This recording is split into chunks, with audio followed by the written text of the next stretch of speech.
my other receiver, I couldn't remember. It was Amendola. It's the point for reception lead. Now, I do have Amendola, so it could be Wells, Amendola, Brandon Jacobs.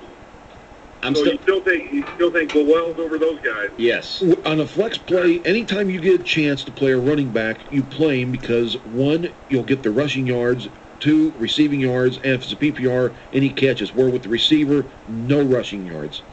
Yeah, well, guys, I had Colston Thursday night. Yeah, me too.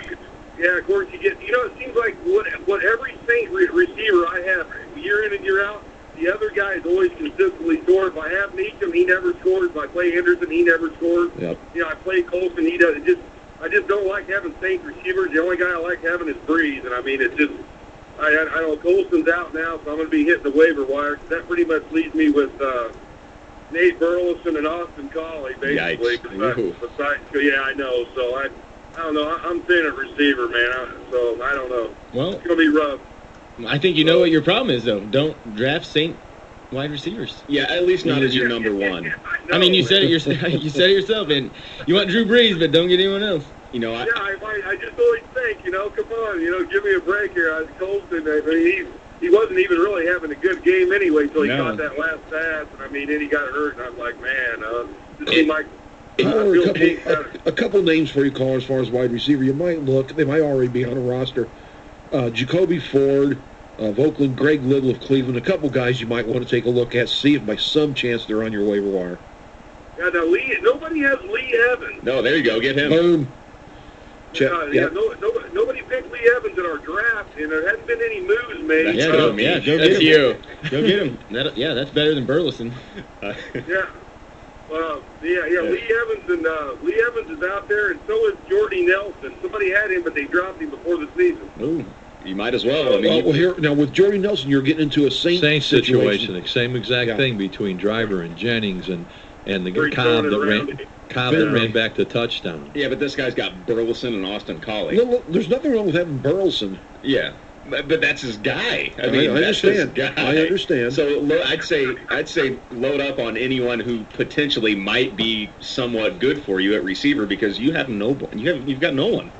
No, I know, man. I know. Yeah. I'm sorry. All right. Thanks for the phone call. Yeah, thanks, guys. See you later. 529-1450 is our phone number. 529-1450. At least he knows. Yeah. Go get Jordy Nelson. Go get those guys because they are going to be more productive than Burleson, I think. Well, I mean, they got as good of a chance is all I'm saying. But this week, obviously, he's late on Nelson. If he needs to plug in someone right now, I would go get Lee Evans.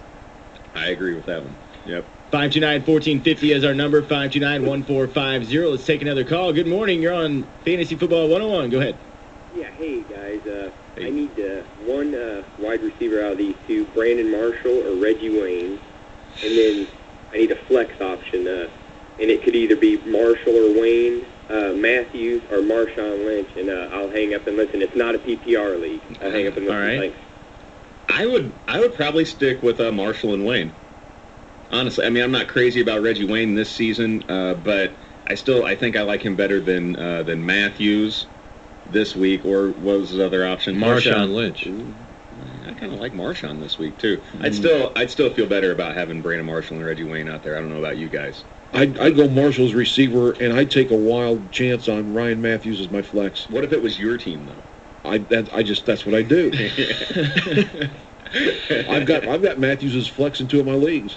Okay. I know Tolbert's the sexy play right now with San Diego, and they say he's going to start, and he probably will. Yeah. But Matthews has got the ability at any time to go 40, 50 yards and get you the big play and a TD. I like the upside. To me, I go first string over second string 10 times out of 10. I mean, it's just a no-brainer for me. If a guy's a backup, I don't put him in over a number one receiver. That's kind of where I'm at. I agree.